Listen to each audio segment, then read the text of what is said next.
program ကတော့ဒီအဓိကတော့ moderate တွေအတန်းထုတ်တာပေါ့နော်အဲ့တော့ platform လည်းဖြစ်တယ်ဆိုတော့အခုဒီ platform မှာလာပြီးတော့ပြောပေးတဲ့အတွက်လည်းကျေးဇူးတင်တယ်အခုပထမဦးဆုံးအနေနဲ့ background လေးကို mix up ပေးဖို့ဖိတ်ခေါ်ပါတယ်ဟုတ်ကျွန်တော်ကတော့အရင်တော့ဒီတက္ကသိုလ်ကျောင်းသားဘွားတွေကပေါ့နော်ဒီကျောင်းသားသမဂ္ဂတွေမှာလည်းဝင်ပြီးတော့လုပ်ခဲ့ပြီးတယ်တိုင်းတာတစ်ခုတည်းဒေချာလုပ်ခဲ့တယ်ကျောင်းပြီးတော့လည်းကျွန်တော်နိုင်ငံရေးပါတီတွေမှာလည်းဝင်ပြီးတော့ပါခဲ့တယ်ပေါ့ဗျာနိုင်ငံရေးကိုလက်လန်းမိနေမှာကိုတက်နိုင်တဲ့လောက်ဝင်ပြီးတော့လုပ်ခဲ့တယ်အဲ့ချိန်တုန်းကတော့နိုင်ငံရေးမှာနိုင်ငံရေးပေါ့ကျွန်တော်ကနိုင်ငံရေးပြဿနာတွေကိုနိုင်ငံရေးနည်းနဲ့ဖြေရှင်းတာနိုင်ငံရေးစကားတွေပြောပြီးတော့အဲ့လိုမျိုး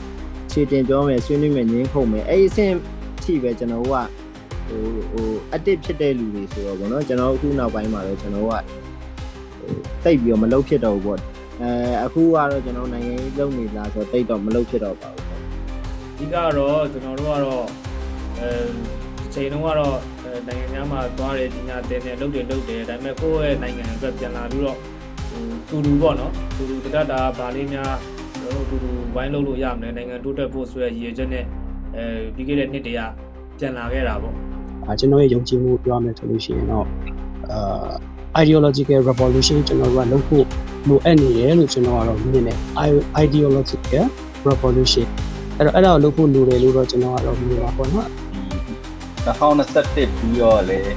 အချိန်တွေကအများကြီးပြောင်းလဲသွားတာပေါ့နော်။ဘာပဲပြီးတော့နိုင်ငံမှာတော့ free တစ်ခါအရင်မြင့်တက်လာတဲ့နေရာရှိအဲ့ free တစ်ခါမြင့်တက်လာတာနဲ့အများဖက်မှာလေ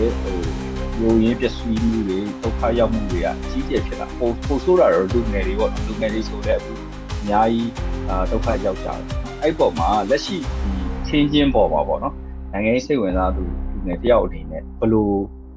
ချင်းချင်းပေါ်မှာဘလို့အမြင်ရှိလဲပြီးလို့ရှိရင်ဘာတွေစိတ်ပေါ်မှုတွေရှိလဲပေါ့နော်အဲ့ဒါလေးကိုဆွေးနွေးဖို့ဖိတ်ခေါ်ဒီငယ်တွေကနော်စစ်တိုက်ပြီးနေရတယ်ဒီခေါင်းဆောင်ဆိုတဲ့လူတွေကဗျာမိမရောက်ကြလောက်၄ယောက်တစ်ထောင်လောက်ဝေးပြီးစစ်တိုက်တာ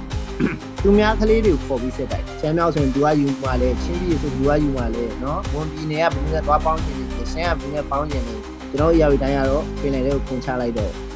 နော်ကျွန်တော်တနေ့ပြီးတနေ့တလားပြီးတလားဖြတ်တန်းလာတဲ့အချိန်မှာတော့လူတို့ကပို့ပြီးတော့စုပ်ပြတ်တတ်ဒီနိုင်ငံလုံးမှာဖြစ်နေတဲ့ဒီတဲ့တဲ့ရုံးထွက်ဖို့ကတော့သူ့တက်ကိုပဲနဲ့သွားတဲ့ပုံစံမျိုးနဲ့သွားလို့တော့အဆင်မပြေဒီနိုင်ငံကိုပဲနိုင်ငံကောင်းစားဖို့ဒီသူကောင်းစားဖို့ဆိုတဲ့ဟာကိုပဲဥတည်ရမယ်ဒီလိုပြောလို့ကျွန်တော်တို့ကဘယ်ဖွဲ့ကဥမဥတည်တာလဲမဥတည်တာလဲဟိုကပြောချင်တာမဟုတ်ဘူးအကုန်လုံးပေါ့လေအကုန်လုံး2021မှာမြန်မာနိုင်ငံကအခြေအနေဆိုးတယ်လို့ကျွန်တော်ထင်ပါဘူးအဲ့မတိုင်ခင်ကတည်းကကျွန်တော်တို့မြန်မာနိုင်ငံကအခြေအနေဆိုးနေတာပါဒီကိုလိုနီခေတ်ကနေပြီးတော့ရုပ်တရက်ကြီးဒုံးဆိုပြီးတော့ Democratic Republic ဘက်ကိုပြောင်းလိုက်တယ်ပေါ့နော်အဲ့လို level ကနေပြီးတော့ပြောင်းချလိုက်တော့ level အောက်မှာပါဝင်တဲ့ cell လေးတွေပေါ့foundation တေချာမချဘဲနဲ့တိုက်ကိုအမိုးကနေစားဆောက်တယ်လို့မျိုးလှုပ်ချလိုက်တဲ့အတွက်ကြောင့်မလို့အဲ့ခေတ်ကကိုယ့်ရုပ်ကာယကြီးနဲ့ဖီဖီဖြစ်နေတဲ့အတိုင်းပြီးပေါ့နော်အဲ့တော့နောက်ဆုံးအကြံပြုချက်လေးကိုဆွေးနွေးပေးဖို့ဖိတ်ခေါ်လူလူတွေရဲ့အကျိုးစီးပွားကိုကျွန်တော်ကနံပါတ်1စဉ်းစားတဲ့ငါတို့ကဒီမိုကရေစီလုံးမှာမဟုတ်လို့ငါတို့ကဖက်ဒရယ်လုံးမှာမဟုတ်လို့ငါတို့ကဘာနိုင်ငံတော်ကြီးတည်ဆောက်မှာမဟုတ်လို့ဘောပြောပြငါတို့ကကိုဖက်ဒရယ်ရကြတယ်မဟုတ်ကျွန်တော်တို့လက်ရှိနေတဲ့လူလူရဲ့အကျိုးစီးပွားကိုပဲအခြေခံပြီးတော့ကျွန်တော်တို့စဉ်းစားဒီနိုင်ငံရေးကောင်းဆောင်ဆိုတာကကျွန်တော်တို့ကအကုန်လုံးပေါ့နော်အကုန်လုံးဘယ်ဘက်ကဖြစ်ဖြစ်ဒီနိုင်ငံထဲမှာပါဝင်ပတ်သက်နေတဲ့နိုင်ငံရေးကောင်းဆောင်အကုန်လုံးကတော့ကျွန်တော်တို့ကတစ်ဖက်နဲ့တစ်ဖက်ပတ်ဆောင်ထုတ်နေတာမျိုးမဟုတ်ပဲနဲ့သူကငါ့ကိုဒီလိုလုပ်လို့ဆိုတာမျိုးမဟုတ်ပဲနဲ့ငါအာဏာဒီလိုဖြစ်သွားလို့ဆိုတာမျိုးငါကဘယ်လိုအာဏာဆိုတာထက်ကျွန်တော်ကတိုင်းပြည်တခြားအင်းသားချင်းဆိုတော့ကျွန်တော်ပြောခဲ့တဲ့ထိုင်းနိုင်ငံလိုကိုရီးယားနိုင်ငံလိုပဲ